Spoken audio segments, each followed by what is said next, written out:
Shalom SMCC dan shalom damai sejahtera buat kita semua. Senang boleh hadir dan menyampaikan firman Tuhan pada kesempatan di minggu yang pertama bulan November tahun 2021. Kita telah tiba di penghujung tahun 2021, nggak kerasa tinggal 1 bulan ke depan kita akan tinggalkan 2021 dan kita masuki tahun yang baru. Saya yakin Allah Immanuel adalah Allah yang akan terus menyertai, menuntun kehidupan kita, dimanapun kita pergi, dimanapun kita berada. Realita kehadiran Kristus akan terus nyata menyertai kehidupan saudara. Dan di kesempatan hari ini, di minggu yang baru, di bulan November 2021, saya mau berbagi satu topik. Saya mau berbagi satu pelajaran yang saya beri judul No One Perfect. Oke? Sekali lagi, topik bahasan atau apa yang akan saya bagikan hari ini adalah No One Perfect. Seringkali dalam kehidupan ini, kita menginginkan hal-hal yang sempurna dari seseorang. Entahkah itu dalam area hubungan persahabatan, kita sangat mengharapkan kita punya rekan kerja yang perfect, yang sempurna menurut harapan kita. Dalam hubungan bisnis pun kita berharap kita punya jalinan bisnis dengan seseorang yang seperti yang kita harapkan, seperti yang kita mau. Berkaitan dengan mencari seorang pemimpin biasanya juga. Kita selalu keinginan kita kalau boleh kita memiliki seorang pemimpin yang juga sempurna. Bahkan tidak jarang dalam hubungan pernikahan pun, dalam hubungan pranikah pun, kalau boleh kita berharap bahkan kita menemukan orang-orang yang sempurna dalam kehidupan kita. Tapi tahukah saudara bahwa tidak ada satupun dalam kehidupan ini yang sempurna. Selalu ada saja yang kurang supaya kemudian itu menyempurnakan. Nah, pada pembahasan hari ini kita akan sama-sama belajar satu ayat firman Tuhan yang sederhana. Yang saya berdoa dari satu ayat ini kemudian kita menemukan bagaimana kita menyikapi hal-hal yang tidak sempurna dalam kehidupan kita. Entahkah kita bertemu dengan keadaan yang gak sempurna. Kita bertemu dengan situasi yang gak sempurna. Kita menemukan seseorang yang tidak sempurna. Misalnya kita menemukan dalam area kepemimpinan, kita berkumpul dengan orang-orang, dengan tim kepemimpinan yang gak sempurna di mata dan di penglihatan kita, di pemandangan kita. Ya, di dalam komsel pun kita bertemu dengan pemimpin komsel atau anggota komsel yang juga bahkan tidak seperti yang kita harapkan. Dan bagaimana menyikapi hal tersebut? Sekali lagi kita akan sama-sama melihat no one perfect. Kolose pasal 3 ayat ke-14. Sekali lagi kita lihat Kolose pasal 3 ayat 14. Saya akan bacakan buat saudara. Kolose pasal 3 ayat 14. Dan di atas semuanya itu. Perhatikan dengan baik. Dan di atas semuanya itu. Dan di atas semuanya itu. Tolong perhatikan kata semuanya itu. Itu dulu. Semua yang mana? Ya semuanya. Semua yang mana? Ya seluruhnya dalam kehidupan saudara. Entahkah itu dalam kepemimpinan, entahkah itu dalam kelompok, dalam tim, entahkah itu dalam pernikahan, dalam keluarga, dalam hubungan, dalam pelayanan. Pokoknya semuanya itu. Nah, di atas semuanya itu, yang semua yang tadi itu, di atas semuanya itu. Berarti kalau semuanya itu adalah pelayanan di sini, oke? Semuanya itu adalah hubungan, semuanya itu adalah bisnis, semuanya itu adalah pemimpin, semua itu adalah komsel. Nah, di atas semuanya ini berarti di atas. Berarti yang di atas ini yang memayungi semuanya di sini. Entahkah itu pelayanan saudara, entahkah itu hubungan saudara, entahkah itu sekali lagi organisasi, entahkah itu bisnis, entahkah itu hubungan, apapun. Pokoknya semuanya apapun. Nah, semuanya itu ada di atasnya. Ini di atasnya. Apa yang di atasnya? Itu yang penting.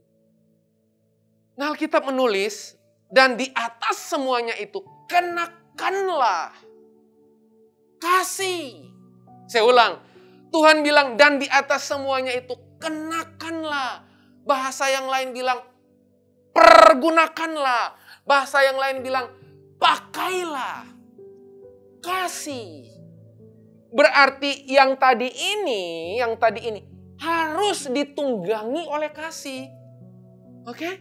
Tidak boleh ditunggangi oleh niat hati yang lain. Nggak boleh ditunggangi oleh motif yang lain. Saudara melayani tanpa diatasi kasih.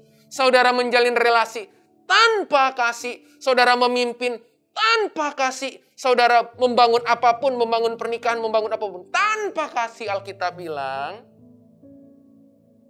nggak ada yang jadi. Nggak ada yang bisa berhasil.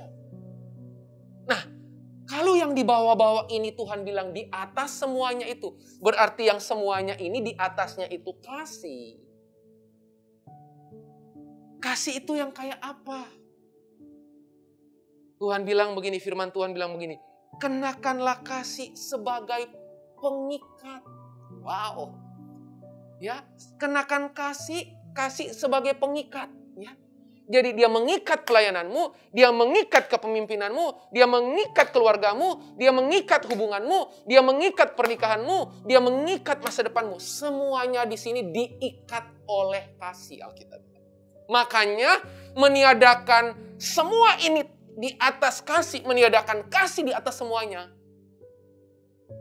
Saudara lagi nggak mempraktekkan sebuah gaya hidup Kristus. Jadi bisnis tanpa kasih, itu bukan bisnis Kristus. Melayani tanpa kasih, itu bukan Kristus. Bukan sifat Kristus. Memimpin tanpa kasih, juga bukan sifat Kristus. Jadi apapun yang di sini, yang semuanya itu, di atasnya mesti kasih. Dan sifat dari kasih itu ngikat. Nah, ngikat itu artinya apa? Ayat ini bilang begini, sebagai pengikat. Nah, kasih yang diikat sebagai pengikat yang, perhatikan dua kata ini. Jadi kasih yang mengikat itu punya dua sifat. Dia mempersatukan dan menyempurnakan. Sekali lagi, dia mempersatukan dan menyempurnakan. Kenapa dia mengikat yang mempersatukan? Karena kalau pelayanan tanpa kasih pasti akan tercerai-berai. Kepemimpinan tanpa kasih pasti otoriter. Pernikahan tanpa kasih pasti tidak ada pengampunan. Jadi Alkitab bilang mempersatukan. Jadi sifat kasih yang semuanya di sini itu sifatnya mempersatukan dan menyempurnakan. Nah, kalau mempersatukan karena Tuhan tahu sejak awal itu gampang tercerai-berai tanpa kasih. Kalau kata menyempurnakan berarti Tuhan tahu sejak awal kita akan ketemu dengan orang-orang yang gak sempurna, pemimpin yang gak sempurna, apalagi pemimpin sel grup yang gak sempurna, pemimpin komsel yang gak sempurna, pernikahan yang gak sempurna, keluarga yang gak sempurna, hubungan-hubungan yang gak sempurna. Makanya mesti punya kasih, makanya mesti ada kasih. Nah, kenapa? Karena kasih itu yang kemudian menyempurnakan yang tidak sempurna. Nah, ada 3 hal hari ini dengan cepat saya mau bagikan. Oke? Ya, ada 3 hal. Secara khusus saya mau garis bawahi. Bagian bukan mempersatukannya, tetapi menyempurnakannya. Ya, karena menyempurnakan itu berarti terkait kita akan bertemu dengan orang-orang yang gak sempurna di komsel kita. Orang-orang gak sempurna dengan orang-orang yang kita pimpin. Atau kita pun sebagai pemimpin yang gak sempurna. Saya sebagai pemimpin, bukan pemimpin yang sempurna. Semua orang di tim kepemimpinan SMCC bukan orang-orang yang sempurna. Nah, kalau kemudian kita bertemu dengan orang-orang yang belum sempurna, mindset apa yang harus kita miliki? Kalau berangkat dari Kolose 3:14 dan di atas semuanya itu, kenakanlah kasih sebagai pengikat yang mempersatukan dan menyempurnakan. Yang pertama, kenapa Tuhan hadirkan ketidaksempurnaan? Yang pertama, kenapa Tuhan izinkan ketidaksempurnaan itu kita alami dalam kepemimpinan. Kita bertemu dengan orang-orang yang gak sempurna di mata kita. Kenapa? Alasan yang pertama, karena ketidaksempurnaan menuntun kita pada penerimaan. Jadi praktek kasih yang menerima, praktek kasih yang mengharapkan penerimaan, menerima apa yang ada, apa yang kurang, itu prakteknya kapan? Waktu saya bertemu dengan hal-hal yang gak sempurna. Makanya spirit penerimaan itu saya lepaskan. Makanya roh penerimaan itu saya berikan. Ada semacam acceptance, ada semacam penerimaan yang orang lain dapatkan dari ketidaksempurnaan orang itu. Makanya kita seringkali Tuhan izinkan bertemu dengan orang-orang yang gak sempurna. Kenapa? Supaya ketidaksempurnaan itu menuntun kita pada penerimaan. Saya akan selalu bertemu dengan orang-orang yang memimpin saya, bahkan bapak rohani bisa jadi, orang-orang dalam tim kepemimpinan, orang-orang dalam kelompok tim saya yang gak sempurna. Supaya, sekali lagi, itu menuntun saya bisa mempraktekkan yang namanya penerimaan. Kapan penerimaan diperlukan? Justru waktu kita bertemu dengan hal-hal yang nggak sempurna di mata kita. Apanya yang bisa diterima kalau semuanya udah sempurna? Apanya yang menarik? Apanya yang menantang? Apanya yang memberdayakan hidup kita kalau semuanya udah sempurna? Karakter kita diberdayakan karena kita bertemu dengan ketidaksempurnaan. Karakter apa yang diberdayakan? Karakter penerimaan. Yesus harus belajar menerima Petrus yang berulang-ulang diberitahu, berulang-ulang juga dia melanggar apa yang diberitahukan. Setiap kali Yesus ingatkan sama dia, Yesus reminder dia, sesering itu diingatkan, sesering itu juga Petrus kemudian berlaku tidak seperti yang Yesus harapkan. Bahkan puncak dari ketidaksempurnaan Petrus adalah dia menyangkal Yesus. Tapi apa yang terjadi? Yesus mendatangi Petrus dan bertanya, Petrus, apakah engkau mengasihi aku sampai 3 kali? Di situ Yesus menerima kembali Petrus. Dan dampak dari penerimaan itu, Yesus memberikan tanggung jawab misi. Gembalakanlah domba-dombaku kalau engkau mengasihi aku. Jadi rupa-rupanya penerimaan itu membuat terjadinya pemulihan. Waktu saudara menerima seseorang, orang itu datang dengan segala keterbatasannya, segala ketidakmampuannya, segala ketidaksempurnaannya. Saudara lagi praktek. Coba saudara bayangkan, apanya yang menarik kalau kemudian saudara membapai orang-orang yang semuanya udah sempurna. Nggak ada tantangan untuk kepemimpinan saudara. Apa yang menarik kalau semua anak-anak komsel saudara, semua member komsel saudara, anggota komsel saudara, semuanya udah oke-oke. Apanya yang dilatih dari kepemimpinan saudara? Makanya seringkali Tuhan hadirkan ketidaksempurnaan supaya kasih yang mengikat, supaya kita bisa mempraktekkan penerimaan, menuntun kita kepada penerimaan. Hal yang pertama, kenapa Tuhan izinkan ketidaksempurnaan? Supaya ketidaksempurnaan menuntun kita pada penerimaan. Yang kedua, kenapa Tuhan mengizinkan ketidaksempurnaan terjadi dalam kehidupan kita, dalam pekerjaan kita, dalam pernikahan kita, dalam semua area kehidupan kita? Hal yang kedua, sebab ketidaksempurnaan adalah kesempatan kita belajar pengampunan. Saya ulang, ketidaksempurnaan adalah alat yang Tuhan pakai. Ketidaksempurnaan adalah tools yang Tuhan pakai untuk supaya kita punya kesempatan belajar mengampuni. Jadi kapan kesempatan belajar mengampuni datang dalam kehidupan saudara? Kalau kesempatan itu datang dalam kehidupan saudara, ambil kesempatan itu. Jangan buang kesempatan itu. Kesempatan yang saya maksud adalah apa? Waktu saudara dapat kesempatan bertemu dengan orang-orang yang gak sempurna dalam kehidupan saudara. Dan untuk menemukan ketidaksempurnaan, itu akan sangat mudah saudara dapatkan pada saat hubungan saudara mulai dekat dengan orang tersebut. Setuju? Kalau saudara berdiri jarak jauh, semuanya akan baik-baik saja. Kalau saudara lihat seseorang itu dari jarak yang jauh, saudara hanya bisa melihat fata morgana tentang orang tersebut. Karena jauh.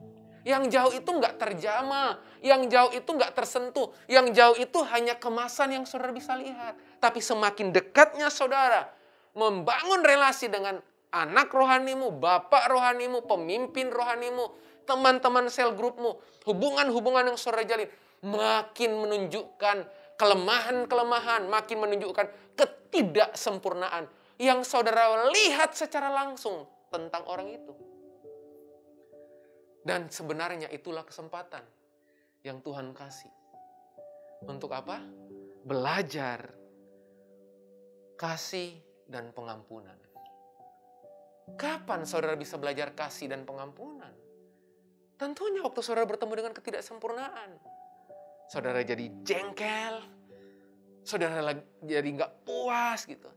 Tapi saudara diperhadapkan pada prinsip firman. Dan di atas semuanya itu, kenakanlah kasih sebagai pengikat yang mempersatukan dan menyempurnakan. Kasih dalam hal ini nggak hanya sekedar mempersatukan, supaya nggak tercerai-berai, tapi kasih juga dalam hal ini menyempurnakan yang tidak sempurna. Jadi sudah pasti, saudara akan bertemu dengan keadaan yang nggak sempurna, dengan harapan yang nggak sempurna. Bukan cuma sekedar keadaan dan harapan, tapi saudara juga akan bertemu dengan orang, sosok pribadi yang tidak sempurna. Sama halnya, Yesus bertemu dan memberikan orang-orang yang 12 murid tadi, yang penuh dengan ketidaksempurnaan. Izinkan hal itu kita alami. Bukan berarti kemudian kita nggak perlu mengupayakan apa yang terbaik, bukan. Tetapi dalam hal ini, saya mau mengingatkan seringkali ketidaksempurnaan adalah kesempatan belajar. Belajar apa? Belajar kasih. Belajar apa? Belajar pengampunan. Itu hal yang kedua yang kita pelajari. Sekali lagi yang pertama, ketidaksempurnaan menuntun kita pada penerimaan. Yang kedua, ketidaksempurnaan adalah kesempatan kita belajar kasih dan pengampunan. Dan yang terakhir, kenapa Tuhan mengizinkan kita bertemu dengan ketidaksempurnaan di semua area kehidupan? Sekali lagi, di kepemimpinan, di tim, di hubungan, di pernikahan, di keluarga, dimanapun, di area apapun. Kenapa Tuhan izinkan kita mengalami dan kita melihat ketidaksempurnaan? Yang ketiga, ketidaksempurnaan membuat fungsi dan peran kita berjalan. Sekali lagi, ketidaksempurnaan membuat fungsi dan peran kita berjalan. Oke? Waktu saudara bertemu dengan hal yang gak sempurna dari seseorang, fungsimu akan terlihat berjalan. Fungsi mengayomi, fungsi mendampingi, fungsi menopang, fungsi menolong. Sama seperti halnya dalam sebuah hubungan. Kapan fungsi penolong itu berlaku, berjalan, teraktivasi dalam kehidupan saudara? Pada saat si penolong melihat orang yang butuh ditolong. Oke? Makanya disebut helper. Helper itu apa? Penolong. Berarti memang dia dihadirkan untuk menolong seseorang yang butuh ditolong. Helper itu nggak akan ada fungsinya. Helper itu nggak ada perannya kalau nggak ada yang butuh ditolong. Kalau nggak ada yang butuh dipandu, nggak akan ada helper berfungsi. Jadi sejatinya, kalau saudara kepingin, Coach Jeff, saya kepingin kepemimpinan saya berfungsi. Berarti saudara harus masuk dalam kepemimpinan yang memberdayakan. Namanya memberdayakan berarti ada orang yang saudara harus berdayakan. Nah, orang yang saudara berdayakan itu adalah orang-orang yang nggak berdaya. Setuju? Saya ulang. Kalau saudara meyakini bahwa kepemimpinan itu kepemimpinan yang memberdayakan, empowering spirit, empowering leaders, berarti saudara akan bertemu, melayani orang-orang, memberdayakan orang-orang yang memang nggak berdaya. Makanya diberdayakan. Diberdayakan karunia-Nya, diberdayakan potensinya, diberdayakan kemampuannya. Dan itu ketidaksempurnaan yang saudara harus hadapi. Supaya fungsi, peran saudara bisa berjalan. Saya berharap sampai bagian ini saudara bisa memahami dengan baik. Sekali lagi, no one perfect dalam kehidupan ini. Apapun keadaannya, apapun situasinya, siapapun orang yang saudara jumpai. Mari kita belajar 3 hal di hari ini. Yang pertama, kenapa Tuhan mengizinkan ketidaksempurnaan? Ketidaksempurnaan menuntun saya pada penerimaan. Dengan kondisi, keadaan, situasi orang yang gak sempurna tadi, yang penuh dengan kelemahan, saya belajar menerima orang itu. Seperti Kristus telah menerima saya menerima orang tersebut. Bukankah itu menjadikan kasih sebagai pengikat yang mempersatukan dan menyempurnakan? Yang kedua, ketidaksempurnaan adalah kesempatan. Jadi kalau saudara melihat ketidaksempurnaan, itu kesempatan. Kita belajar apa? Bukan cuma belajar menerima orangnya, tetapi belajar juga kasih dan mengampuni. Mengasihi dan mengampuni perilakunya. Makanya dalam hal ini kalau saudara bertemu dengan orang-orang yang jauh dari harapanmu, jauh dari keinginanmu, ingat baik-baik. Benahi sikapnya, berdayakan potensinya. Saya ulang, begitu kita bertemu dalam membapai orang, dalam memuridkan orang, bertemu dengan orang-orang yang kita baru lihat aja udah lelah. Baru lihat aja udah capek. Yang saya mau tantang hari ini, mari benahi sikapnya, berdayakan potensinya. Oke? Sikapnya kita benahi. Potensinya kita berdayakan. Amin. Benahi sikapnya, berdayakan potensinya. Lewat apa? Kasih yang mengikat dan mempersatukan. Dan yang terakhir, yang ketiga. Sekali lagi, ketidaksempurnaan membuat fungsi dan peran kita berjalan. Oke?